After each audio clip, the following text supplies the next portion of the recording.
Tim, where do you hail from today? So I was in Papua New Guinea for a few months last summer, and I was doing some research for Oxford University, and I was staying in the Wanang Field Centre in the Wanang Conservation Area in the lowlands of Papua New Guinea, incredible lowland rainforest. Now, while I was there, I met Dominic Renan, who is the centre manager, but he was also a very well-armed botanist.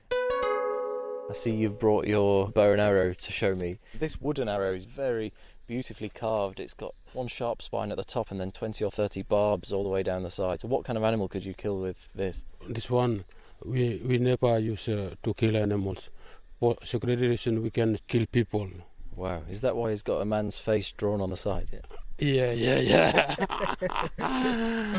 Crikey, you don't get that normally on Inside Science. But so I'm glad you were a peaceful visiting scientist and obviously not a threat to the Wanang community. Why are they armed like this? Well, you have this idea of tribal warfare in places like Papua New Guinea, whereas in fact it's the land really that is in peril. So the land is owned by the tribal people, which is quite unusual in tropical countries and in any country really. And the war really that's going on is between the local people and the big companies, the logging companies and the mining companies, who are offering money to these local people in order to destroy the forest, in order to exploit it, which could be one good option to get money for the people, but then obviously that's not a very sustainable option for people that still want to live within that forest. And in this example, the people of the Wanang have grouped together, decided that they're going to conserve the land themselves rather than go with the loggers. That's right. This was a really unusual example where 10 clans came together and they decided to conserve 10,000 hectares of their forest. So they went out and they found some NGOs and scientists that would collaborate with them in order to help them basically pay for that conservation effort. So they've taken this attitude that they're going to conserve their own land by collaborating with scientists and the NGOs. But what was going on in the conservation area? Well, the really good news of 2015 in the Wanang Conservation Area is that they have just been awarded a UN Equator Prize. Now, these are prizes that really show flagship examples of sustainable development, and that is exactly what the Wanang Conservation Area does. And this is a really unusual thing. So 9 times out of 10 in Papua New Guinea, when communities are faced with the option of logging or conservation, well, 9 times out of 10, the loggers win. So it's a really unusual thing. When I was in Papua New Guinea, I spoke to Wojtek Novotny, who was one of the founders of the field station, and he's from the Czech Academy of Sciences.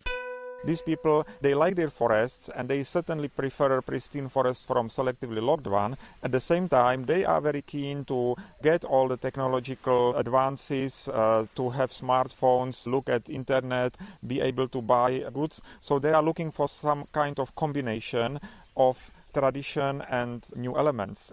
We should not have this naive notion of people in some kind of mystic connection with the rainforest. We should be very pragmatically looking at how can we save the forest and at the same time satisfy the aspiration of people who own that forest. That's a very good point, really, that in a sense we look at conservation projects in a slightly patronising way, that these indigenous people want a lifestyle which is how we imagine them to be, without allowing for development that is actually going to maintain conservation but allow them to do what they want to do. So I suppose Wanang is to be looked at as a sort of model example of this as a progressive move. Exactly. And when we're talking about paying into conservation and these local communities, we're not talking about paying for them to have loft conversions. We're talking about paying them to have basic access to things like medicine and education.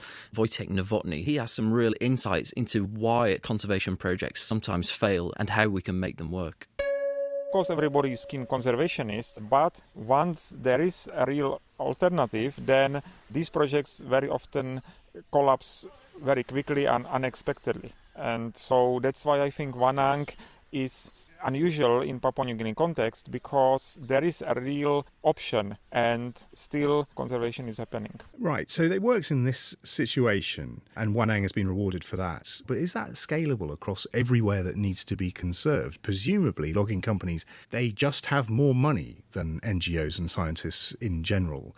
So is this type of model going to work on a broader landscape? It's a great point. And when I spoke to Wojtek Novotny about this, well, he told me that obviously scientific projects can't pay for conservation across the globe, but there is still lots of unused potential for scientific projects to go in there and pay into conservation projects. Okay, so from a scientific point of view, what are the benefits? What are the scientists hoping to achieve by conserving this area? We know that tropical rainforests are these hubs of biodiversity. Papua New Guinea is actually one of the largest areas of continuous rainforest on the planet. Rainforests also are hugely important as kind of machines of global climates, and also they hold lots and lots of carbon that could otherwise be released into the atmosphere.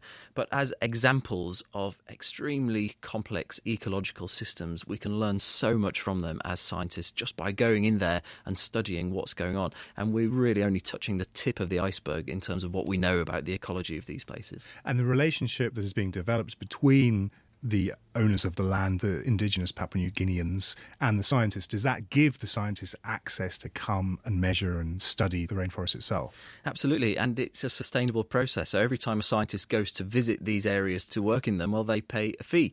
And also they employ the local people. So there are local people being trained as scientists. So Dominic, at the very beginning with his bow and arrow, he's a centre manager, but he's also a botanist. So he knows the scientific names of all the plants as well as using his local knowledge for the scientific process.